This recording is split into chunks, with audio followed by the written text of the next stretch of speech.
Nature versus nurture. Background. The nature versus nurture debate is about which part of a person is more important, their inherited DNA, which includes genes, or their personal experiences and the way they were brought up. For years, scientists have tried to find out what causes people to have different personalities, behaviors, and characteristics. Scientific approach. The nature versus nurture debate possesses a very complicated scientific question.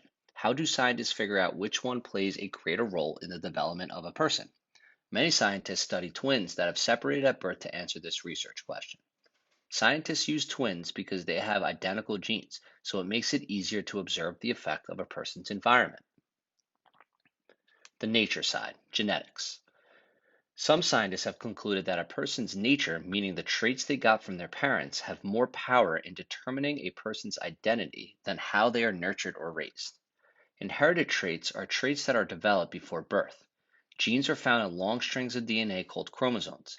Information from genes get transcribed in mRNA and then translated by the ribosome into proteins. The function/job of the proteins are determined by the shape of the protein.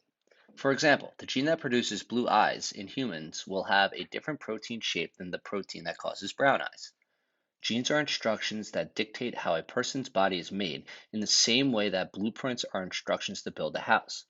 Some genetic traits are highly heritable, such as eye color. Some disorders or diseases are also heritable. However, environments are still influenced in how that disease affects a person's life. For example, people who are born with a disease may live a long time depending on how they are cared for.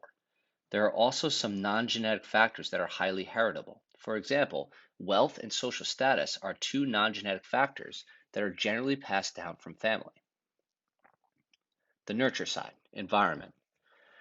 The term nurture has historically been defined as a care given to children by the parents, with the mother playing an important role. Now, this term is regarded by some as the environmental non-genetic factor of a person's environment.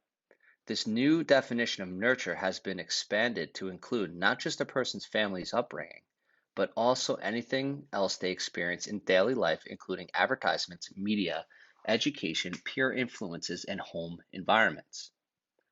Consider this example. Jennifer and Karen are identical twins. If both girls have genetic information genes associated with obesity, does this mean that they will have no control over their weight? Or if the girls are adopted by different families and have different life experiences, will their environment dictate how much they will ultimately weigh?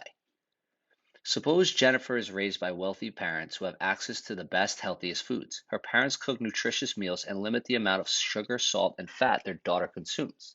Jennifer learns to love fruits and vegetables and doesn't crave excessively salty or sweet foods. Karen, however, is raised by parents who live in an area where fresh, healthy food is scarce and expensive. Karen eats a lot of frozen packaged meals and fast food, which are higher in sugar, fat, and salt. Karen's eating and physical activity habits enhance the expression of her genes for obesity and cause her to have a higher chance of becoming obese.